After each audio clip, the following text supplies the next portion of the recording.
வணக்கம். டிக்ஷனரி.com அப்படிங்கிற வெப்சைட் நம்மளுக்கு தெரியும்.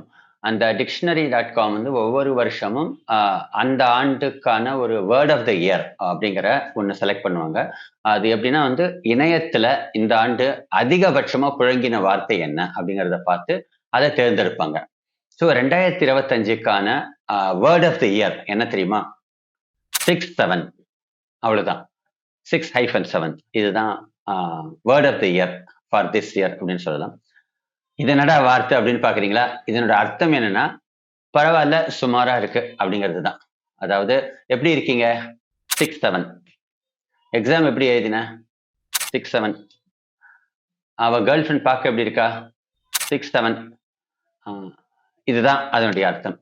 இத நம்ம கேள்விப்பட்டதே இல்லையே அப்படின்னு நீங்க நினைச்சீங்கன்னா, அதுக்கு காரணம் நீங்க பூமர் அங்கிள் இல்ல பூமர் ஆன்டியா ஆகிட்டீங்கன்னு அர்த்தம். ஏன்னா, இந்த சொல்லை இந்த தலைமுறை பசங்க அதிகமா பயன்படுத்துறாங்க.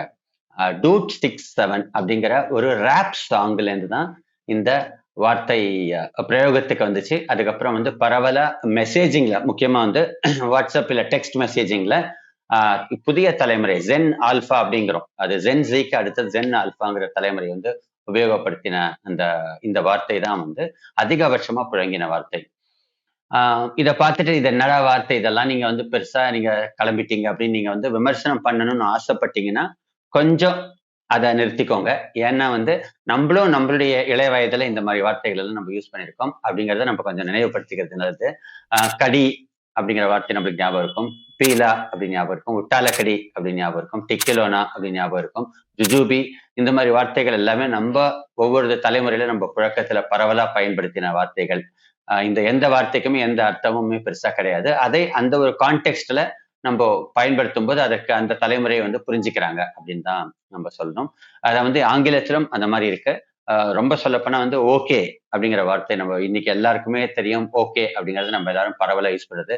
அந்த வார்த்தையே வந்து ஒரு அந்த 19த் செஞ்சுரியில அந்த காலத்து இளைஞர்கள் கிட்ட வந்து சும்மா விளையாட்டா பயன்படுத்த ஆரம்பிச்சது. அப்ப நெறைய பேர் அதை விமர்சனமும் பண்ணாங்க அந்த காலத்துல அந்த வார்த்தையை. அது ஆனா வந்து அது ஆங்கிலத்துக்குள்ள நுழைஞ்சு, ஆங்கில மொழியில நுழைஞ்சு இன்னைக்கு வந்து ஆங்கிலத்துல ரொம்ப ரொம்ப அதிகமா யூஸ் பண்ற ஒரு வார்த்தையா அந்த ஓகே அப்படிங்கிறது ஆயிப்போச்சு. அதனால எதுக்கு வம்பு அப்படின்றது நாமளும் இத பயன்படுத்த ஆரம்பிக்கலாம். ஸோ இந்த வீடியோ எப்படி இருந்துச்சுன்னு கமெண்ட் பண்ணுங்க. தயவு செய்து 6-7 அப்படின்னு யாரும் கமெண்ட் பண்ணாதீங்க. Thank you.